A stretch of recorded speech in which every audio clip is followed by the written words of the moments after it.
Well, hello, Sally, and welcome. Sally will introduce herself in a moment, but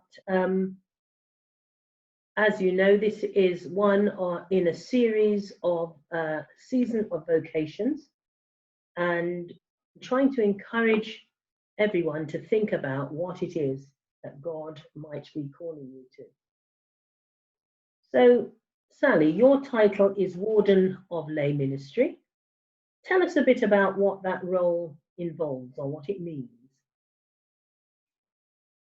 I've been trying to think of terms to use to describe it, and I think in sort of terms of other businesses, of other jobs, maybe the simplest way to put it is that I'm the person who has oversight, who has involvement in the recruitment, the training and the HR of those in lay ministries in our diocese. So that's everything from being the person who encourages others to find vocations that might end up being those of lay ministers within the diocese of one form or another, and we can talk about those forms a little bit more in a while, and then having an oversight of the levels of training that we offer, the way that we select in conjunction with you and the selection processes that go on in the diocese, and then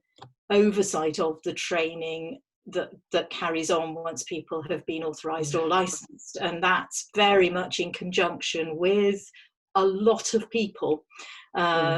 You as the Diocesan Director of Ordinands and Vocations at that beginning point, with two colleagues in Edward King House, Sarah and Jackie, with the ongoing training brief that they have, particularly for those who are readers, and then working alongside parish teams, ministry teams, incumbents, rural deans, archdeacons, bishops, especially Bishop Nicholas, because he has responsibility for ministry in the diocese.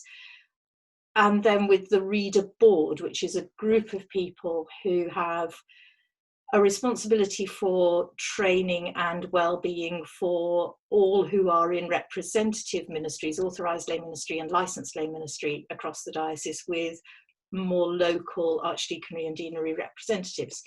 So mine's a kind of know who to go to and who to encourage others kind of role, and a role where I get involved in some really happy moments and also when things get a bit tricky. And as a lay minister myself, part of my role is advocacy of lay ministry across the diocese.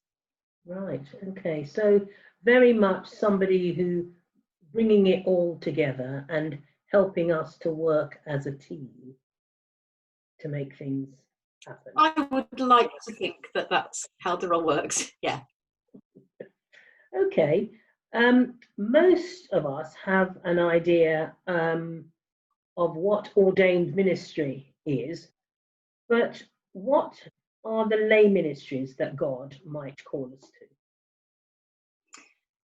I think I'd want to start right at the very beginning with the journey of faith, that actually all Christians are called and therefore have a vocation. Vocation means calling out. So all Christians are called as we follow Christ. And for some people, that vocation will be very much lived out in their everyday lives, with grandchildren, with family and friends, with their community, in their staff room at work. And that's where their Christian life will be lived out, and that will be their vocational place. Sometimes, though, those gifts that people have of being pastoral, of communicating the gospel, of walking alongside others, of leadership, start to take on something of a more representative ministry, that those gifts are called out by the church to be used within the church and within the community on behalf of the church. And so once that starts to happen, we enter into a point where I would say the term ministry becomes more useful. I think not all of us are called to have a ministry. We are all called as Christians to minister in our communities. But some people are called to use those ministries more formally within the church. Right. So in this diocese, what that might look like is a local church recognising somebody's gifts and saying, we really feel that we should acknowledge these gifts, your gifts with children. When we will commission you locally, we'll recognise you as having a gift of working with children, and your locally recognised ministry will be selected and trained within the parish. You'll do some safeguarding training, and you'll do a little bit of training on the job, and we'll encourage that gift of walking alongside the youngsters in the parish, or whatever that gift might be.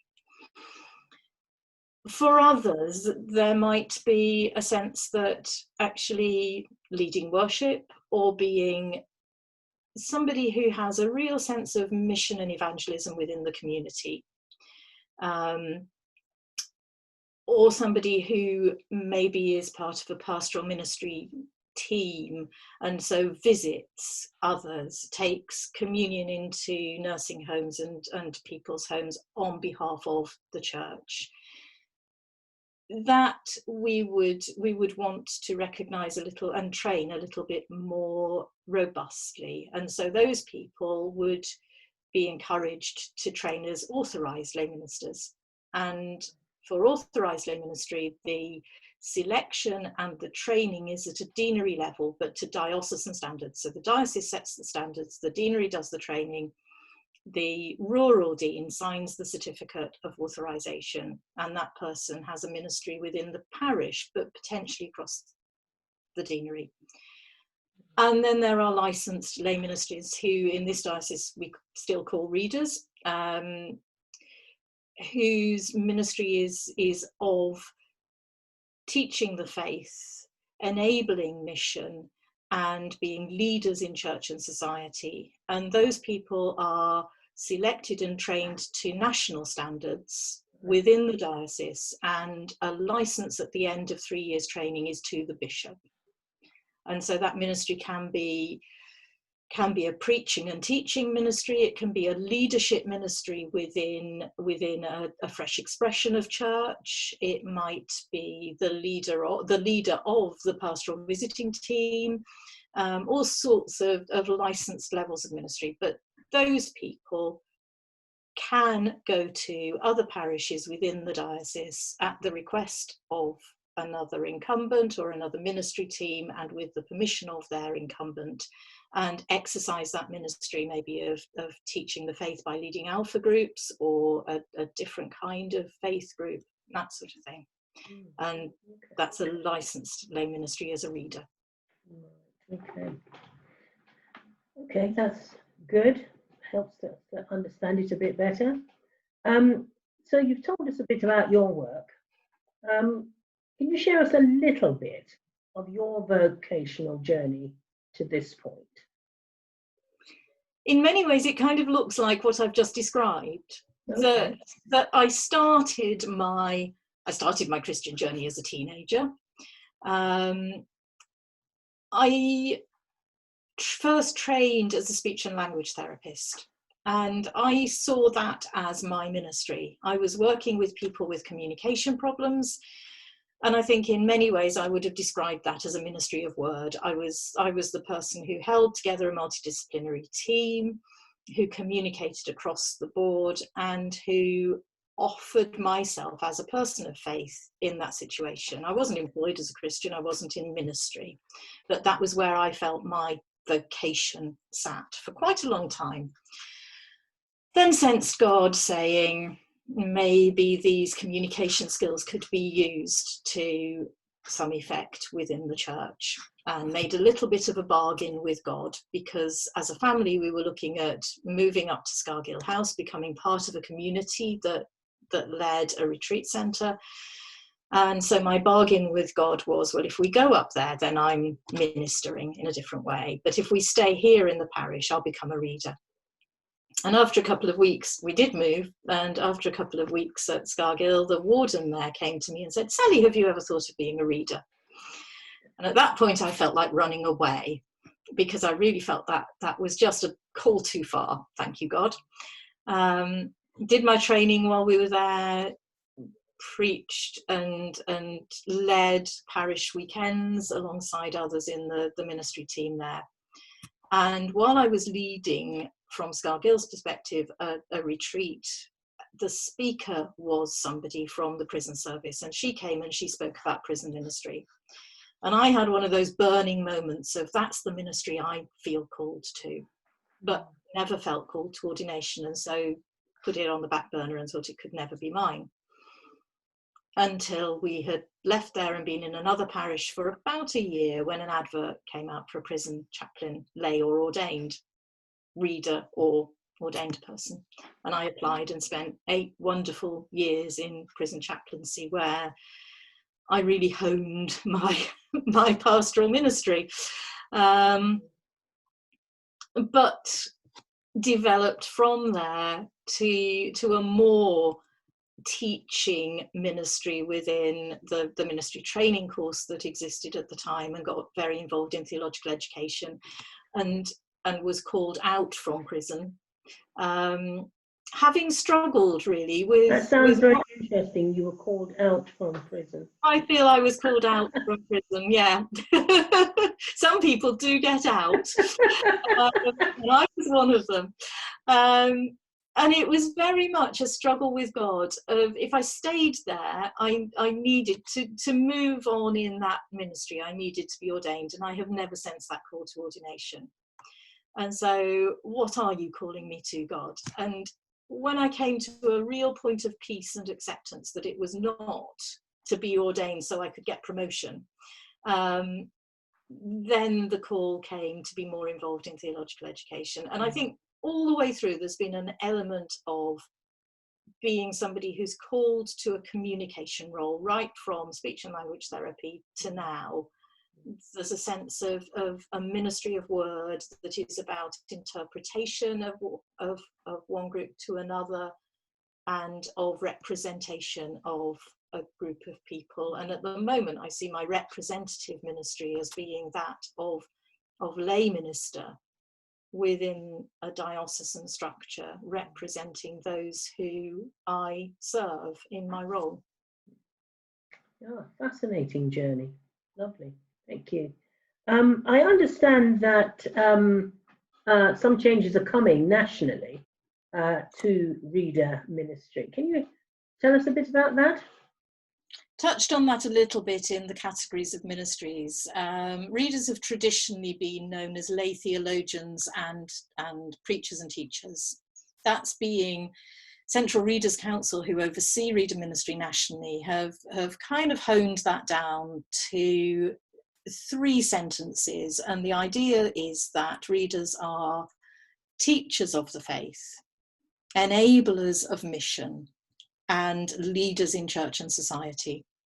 And I think what's exciting about that is that that works at all sorts of levels. It works on a tiny village level, that we teach those who come and receive the word and enable mission by sending them out into the community, and our leaders in that village environment. And it works on a huge scale.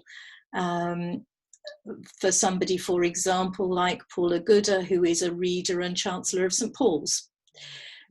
And so our training and our expectation of people that we select now for reader ministry is that they will have those qualities. Right. Not that we expect everybody to be the Chancellor of St Paul's, but that the qualities will be of a desire to teach the faith, a desire to enable mission, and a sense that that person has some sort of leadership qualities within their community and their church. And that really is quite important, especially with the changing nature of ministry in dioceses generally, you know. Absolutely. We're going to need more people who are going to be able to teach and enable and so on. Wonderful. And I think what I would say about all of that is there's nothing hierarchical about any of that. It's about gifting, and it's about desire to serve. And as we seek to find the gifts that are in those people who have a desire to serve, we become more resourceful teams, and then we become a more resourcing diocese. Well, thank you very much for that. It's been really interesting to hear, and I hope those who are listening will be open and listening for God and what God is calling them to. And you are absolutely right. God has called all of us, and it's just a matter of finding where it is that he wants us to serve. Thank you very much, Sally. Thank you.